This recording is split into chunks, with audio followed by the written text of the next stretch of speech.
ഇന്ന് രാവിലെ വീണ്ടും കേരളത്തെ ഞെട്ടിക്കുന്ന ഒരു വാർത്ത. അതായത് ഒരു അതിഥി തൊഴിലാളിയുടെ വീട്ടിൽ നിന്ന് നേരത്തെ ഒരു പെൺകുട്ടിയെ കാണാതെ പോയി. അത് നമ്മൾ അവസാനം കണ്ടുപിടിച്ചു. വളരെ ഭഗീരഥ പ്രയത്നങ്ങൾ, ദിവസങ്ങൾ നീണ്ട യത്നത്തിന് ശേഷം ഇത് ഇന്നലെ രാത്രിയോ 11 മണിക്കോ ഇന്ന് വെളുപ്പിനെയോ ആണ് പോയിരിക്കുന്നത്, അപ്രത്യക്ഷമായിരിക്കുന്നു. അതിനുശേഷം കുട്ടിയെ അവർ കണ്ടിട്ടില്ല. രാവിലെ തൊട്ട് അവർ നോക്കിയിരിക്കുകയാണ്. 13 വയസ്സുള്ള സംസം, തസ്നീം സംസും എന്ന പെൺകുട്ടി. ആ പെൺകുട്ടിക്കാണ് ഇത് സംഭവിച്ചിരിക്കുന്നത്. അസമിൽ നിന്നുള്ള പെൺകുട്ടിയാണ്.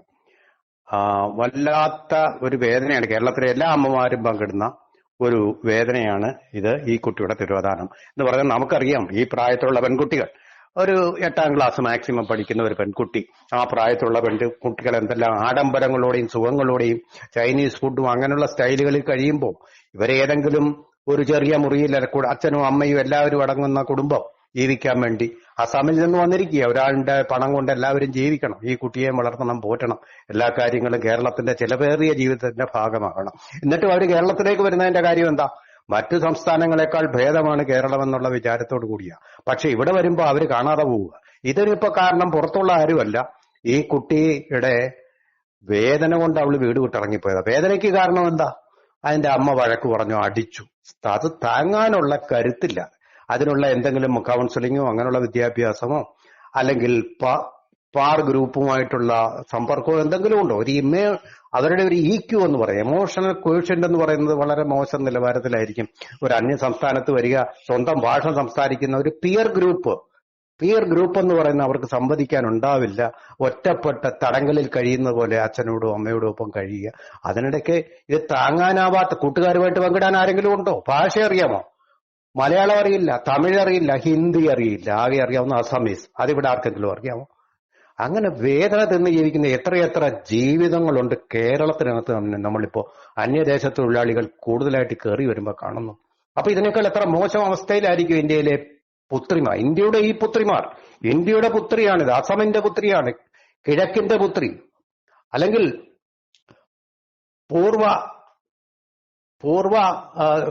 അതായത് വടക്ക് കിഴക്കൻ സംസ്ഥാനത്തിന്റെ പൂർവാഞ്ചലത്തിന്റെ പുത്രി. ആ പുത്രിക്കാണ് ഇത് സംഭവിച്ചിരിക്കുന്നത്. ഇത് ഇന്ത്യക്കാരെല്ലാം ഒരുമിച്ച് വേദനിക്കേണ്ട. അവരുടെ മനുഷ്യന്റെ അവസ്ഥകളിൽ നമ്മളിപ്പോ ഈ വലിയ വലിയ ആഡംബരങ്ങളും ഒക്കെ ആയിട്ട് ജീവിക്കുന്നവരെ പോഷ് കാറുകളിൽ കയറി, ലംബോർജിനി കാറിലൊക്കെ കയറി ആളുകളെ വഴിയിൽ ഇടിച്ചിട്ട് കൊന്നിട്ട് കേസിൽ നിന്ന് പണം കൊടുത്ത് രക്ഷപ്പെടുന്ന ആൾക്കാര് പൂനെയിലെ മുംബൈയിലെ ഒക്കെ കണ്ടിരുന്നു. അതുപോലെ തന്നെ രാജാക്കന്മാർ അവിടെ തെരുവോരത്ത് ഉറങ്ങിക്കിടന്നവരെ കൊന്നിട്ട് കേസിൽ നിന്ന് രക്ഷപ്പെട്ടിപ്പോ താരങ്ങളായിട്ട് വിലസുന്ന കാഴ്ചകൾ കാണുന്നില്ലേ? ആഡംബര കാറുകളുടെ ഈ കാലത്ത് ഈ കൊച്ചു പെൺകുട്ടി 13 വയസ്സുകാരി അനുഭവിക്കുന്ന ദുരിതങ്ങൾ അവർക്ക് സഹിക്കാനാവാത്ത വേദന ഉണ്ടായത് കൊണ്ടാണ്. അവളെ ആശ്വസിപ്പിക്കാൻ ഒരു അമ്മയോ അച്ഛനോ ഇല്ലാതെ പോയി. അവളെ ശാസിക്കാനാണ് അവരുണ്ടായതെന്നുണ്ട് പേരിൽ പോകുമ്പോ ഈ ദുഃഖം നമ്മൾ സഹതാപമായിട്ടും സഹാനുഭൂതിയായിട്ടുമല്ല, അനുതാപം. നമ്മുടെ മകൾക്ക് ഇതെങ്ങനെ ആയിരുന്നെങ്കിൽ എന്ന് തന്നെ ചിന്തിക്കണം. ഇപ്പൊ എന്തായാലും ഇന്ന് രാവിലെ 7 മണിക്ക് അവള് പാറശാല എത്തിയതിന്റെ റെക്കോർഡുണ്ട്. പിന്നെ എന്തു സംഭവിച്ചു എന്ന് യാതൊരു പിടിയുമില്ല. കേരള അതിർത്തി കടന്നപ്പോൾ ഈ കുട്ടിക്ക് എന്ത് സംഭവിച്ചു അതിനെക്കുറിച്ച് യാതൊരു വ്യക്തമായിട്ടുള്ള ലക്ഷ്യങ്ങളുമില്ല. ഇപ്പൊ കേരളത്തിന്റെ ഒരു സംഘം പോലീസുകാർ കന്യാകുമാരിയിലേക്ക് പോയിട്ടുണ്ട്. യാതൊരു വിധമായിട്ടുള്ള CCTV ദൃശ്യങ്ങളോ തെളിവുകളോ ലഭ്യമല്ല. കന്യാകുമാരി എന്ന് പറയുന്ന നമുക്കറിയാം 3 കടലുകളും സംഗമിക്കുന്ന സ്ഥലമാണ്. ഈ കുട്ടിയുടെ 5 പൈസ കയ്യിലില്ല. അവള് ബസ് ടിക്കറ്റുമായിട്ടാണ് ഈ ട്രെയിനിൽ കയറി പോയത്. കണ്ണീരോടുകൂടി അതിനകത്തിരുന്ന് കരയുന്നത് കണ്ടിട്ടുണ്ട്.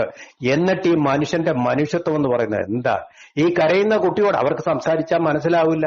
അപ്പൊ ഏതോ തെണ്ടിപ്പെണ്ണോ എന്ന് വിചാരിച്ചിട്ട് തൊഴിൽ ചെയ്ത് അധ്വാനിക്കുന്ന അധ്വാന വർഗത്തിൽപ്പെട്ട ഒരാളിന്റെ മകളാണെന്നുള്ള ഒരു ചിന്ത ഒന്നും വന്നിട്ടില്ല അവർക്ക്. ഒരു അധ്വാന വർഗത്തിന്റെ പുത്രി ഇന്ത്യയിൽ അനുഭവിക്കുന്ന ആ പ്രശ്നം നമ്മൾ കേരളക്കാർക്ക് കാണിച്ചു തരികയാണ് ഭാരത മാതാവ് തന്നെ. എന്തൊരു കഷ്ടപ്പെട്ടിട്ടുള്ള ഒരു യാത്ര, എന്തൊരു കഷ്ടം, ദുരിതം. നമുക്ക് എത്രമാത്രം നമ്മുടെ മനസ്സിനെ മതിക്കുന്ന ഒരു കാര്യമാണ്. ഏതൊരു ചെറുകഥയുടെയും ആ തീഷ്ണതയേക്കാൾ കൂടുതൽ തീഷ്ണത നമ്മളിലേക്ക് പായിക്കുന്ന, കൂരമ്പായിട്ട് എയ്യുന്ന ഒരു തീക്ഷ്ണവും അതുപോലെ തന്നെ താങ്ങാൻ പറ്റാത്തതുമായ ദുഃഖം ഇതുവരെ ഒരു പിടിയും കിട്ടിയിട്ടില്ല. അതും അച്ഛനും അമ്മയാണ്. നമ്മുടെ മക്കൾക്ക് ഒരു ചെറിയ മൂക്കിപ്പനി വന്നാൽ ഉടനെ ഏറ്റവും സ്പെഷ്യലിസ്റ്റ് ഡോക്ടറുടെ ഏറ്റവും ആഡംബരമുള്ള ആശുപത്രിയിലേക്ക് കൊണ്ടുപോകുന്ന നമ്മൾ ഇതും കൂടി കാണണം. അവരും മനുഷ്യരാണ്, അവരും മനുഷ്യപുത്രിമാരാണ്, ഇന്ത്യയുടെ പുത്രിമാരാണ്. ഈ അവസ്ഥയ്ക്ക് ഇനിയൊക്കെ എന്നും മോചനം വരുമെന്നുള്ളതാണ്. ഇത് 2047 വരെ നമ്മൾ കാത്തിരിക്കേണ്ടി വരുമോ? അപ്പൊ അവരുടെ സുരക്ഷിതമില്ല. അത് കഴിഞ്ഞാൽ പിന്നെ ഇവരുടെ ജീവന് വല്ല വിലയുണ്ടോ? കാമഭ്രാന്തന്മാർ ഇങ്ങനെ വിരാജിക്കുന്ന കടൽ തീരങ്ങളിൽ, അതുപോലെ തന്നെ ബസ്സുകളിൽ, ബസ് ഷെൽട്ടറുകളിൽ ഒക്കെ പെൺകുട്ടികൾക്ക് ഒരു ഷെൽട്ടറും ഇല്ല. അവരുടെ ജീവനൊരു പരിഗണനയില്ല. അല്ലെങ്കിൽ ട്രെയിനിലിരിക്കുന്ന ആരെങ്കിലും മനുഷ്യസ്നേഹമുള്ള ആൾക്കാർ പോലീസിൽ അറിയിച്ച് അപ്പോൾ തന്നെ ഇവളെ പോലീസിലെ ഏൽപ്പിക്കേണ്ടതല്ലേ? പോലീസ് അവിടെയെങ്കിലും കുറച്ച് മനുഷ്യത്വം കാണിക്കും. അവിടുത്തെ ക്രിമിനലുകൾ അവിടെ ഉണ്ടാവില്ലെന്ന് നമുക്ക് ആശ്വസിച്ചുകൊണ്ട് അങ്ങനെ ഒരു തീരുമാനം എടുത്തിരുന്നെങ്കിൽ എന്ന് നമുക്ക് ചോദിക്കാൻ മാത്രമേ ഈ അവസരത്തിൽ എത്രയും വേഗം ഈ കൊച്ചു പെൺകുട്ടി, അത് നമ്മുടെ ഓരോരുത്തരുടെയും മകൾ തന്നെയാണ്, ആ ഒരു ബോധത്തോടു കൂടി അവൾ തിരിച്ചു വരട്ടെ എന്ന് നമുക്ക് പ്രാർത്ഥിക്കാം. പോലീസ് അവരുടെ പ്രക്രിയകൾ ചെയ്യട്ടെ. അതിലൊരു വീഴ്ചയും തടസ്സവും ഉണ്ടാകാതെ മാധ്യമങ്ങളും ജാഗരൂകത പുലർത്തട്ടെ.